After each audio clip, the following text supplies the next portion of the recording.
मुकेश अंबानी के भाई अनिल अंबानी को सेबी ने बेदखल कर दिया है।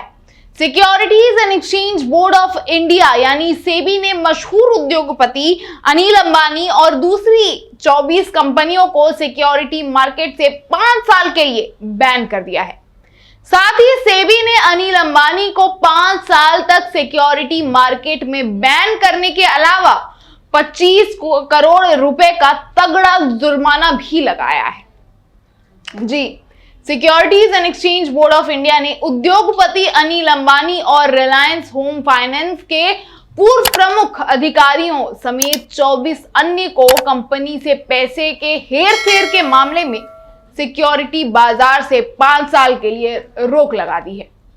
222 फाइनल पेज के अंतिम आदेश में सेबी ने पाया कि अनिल अंबानी ने आरएचएफएल के प्रमुख प्रबंधकीय कर्मियों की मदद से आरएचएफएल से पैसा निकालने के लिए धोखाधड़ी की साजिश रची, जिसमें उसे अपनी संबंधित संस्थाओं को लोन के तौर पर दिखाया गया था।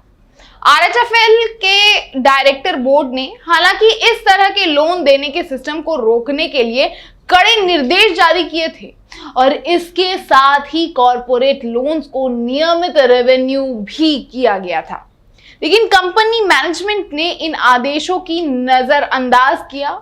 सेबी के मुताबिक इससे पता चलता है वहीं कि कामकाज के तरीके में बड़ी गलती हुई और इसे अनिल अंबानी के प्रभाव में कुछ मैनेजमेंट के कुछ बड़े कर्मियों ने अंजाम दिया था। इन परिस्थितियों को देखते हुए आरएचएफएल कंपनी को धोखाधड़ी में शामिल लोगों के समान जिम्मेदार नहीं ठहराया जाना चाहिए।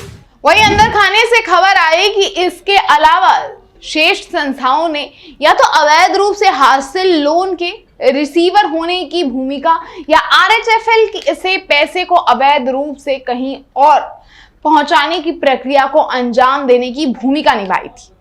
सेबी ने कहा कि उसके निष्कर्षों के अनुसार धोखाधड़ी की एक साजिश नोटिसी संख्या 2 यानी अनिल अंबानी ने रची और आरएचएफएल के केएमपी ने इसे अंजाम दिया। वहीं इस साजिश के जरिए पब्लिक लिस्टेड कंपनी यानी आरएचएफएल से पैसों की हेराफेरी की जानकारी मिली और उन अयोग्य उधारकर्ताओं को ऋण के रूप में दिया गया, जो नोटिसी संख्या 2 यानी अनिल अंबानी से संबद्ध संस्थाओं के प्रवर्तक पाए गए। अंबानी ने धोखाधड़ी को अंजाम देने के लिए चेयरमैन ऑफ एडीए ग्रुप के तौर पर अपने पद और आरएचएफएल की होल्डिंग कंपनी में अपनी महत्वपूर्ण इनडायरेक्ट शेयर होल्डिंग का इस्तेमाल किया।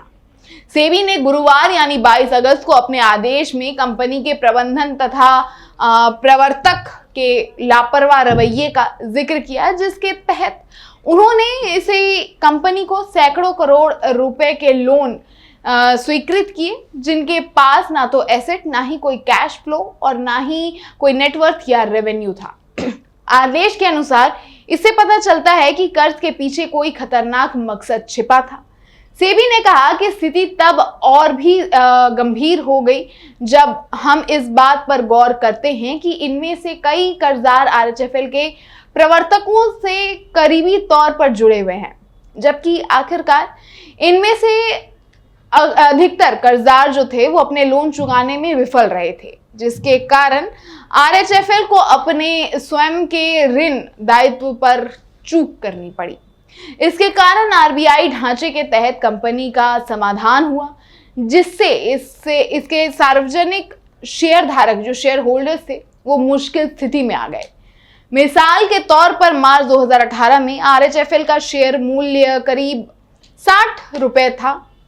मार्च 2020 तक जब धोखाधड़ी का सीमा स्पष्ट हो गया और कंपनी के संसाधन समाप्त हो गए तो शेयर की कीमत गिरकर केवल 0.75 रुपए आ गई।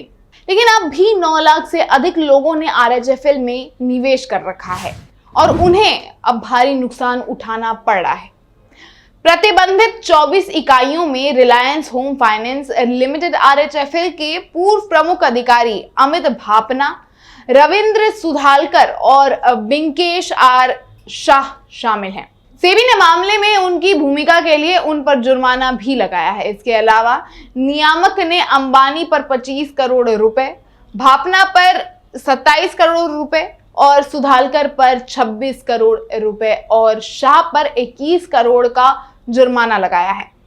अब इतना नुकसान करवाने के बाद भी अनिल अंबानी को 5 साल के लिए बैन किया गया है और कुछ करोड़ का जुर्माना लगाया गया है। खैर, क्या कह सकते हैं। आप क्या कहना चाहेंगे इस मुद्दे पे? अपनी राय हमें कमेंट बॉक्स में जरूर बताएं। साथ ही रिपोर्ट पसंद आए तो वीडियो को लाइक भी करें और शेयर भी करें। हमारे चैनल को सपोर्ट करें। अगर अभी तक आपने द कंटाप को सब्सक्राइब नहीं किया है तो सबसे पहले कंटाप को सब्सक्राइब करें। बगल में ही बेल आइकन होगा, उसे भी प्रेस कर दीजिएगा ताकि आपको हमारी खबरों का नोटिफिकेशन तुरंत मिल जाए। फिर मिलते हैं देश दुनिया के तमाम खबरों के साथ। तब तक के लिए दीजिए इजाजत। देखते रहिए द कंटाप। मैं आपके साथ गेटी भाव्या। धन्यवाद।